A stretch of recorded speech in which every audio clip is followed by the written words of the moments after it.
மக்கள் அனைவரும் அதிர்ச்சியோடு இருந்த தகவல் வெளியாகியுள்ளது.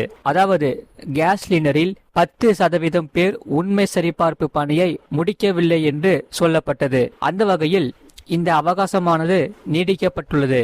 அதாவது வருகிற ஆகஸ்ட் 23ஆம் தேதி வரை நீடிக்கப்பட்டுள்ளது. அது என்னவென்றால் இகேஒய்சியை இன்னும் 10% பேர் இதை இகேஒய்சியை செய்யவில்லை. அதற்கு ஆகஸ்ட் 13ஆம் தேதி வரை கால அவகாசம் இருந்தது. அந்த வகையில் அரசு இப்பொழுது மிக மகிழ்ச்சியான தகவல் வெளியாகி உள்ளது.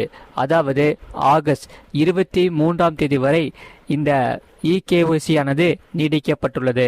பொதுமக்கள் அனைவரும் இகேஒய்சி முடிக்காவிட்டால் உடனடியாக 23ஆம் தேதிக்குள் முடித்து விடுங்கள். இது உங்களுக்கு பின்னாடி மிகவும் சிரமமாகிவிடும்.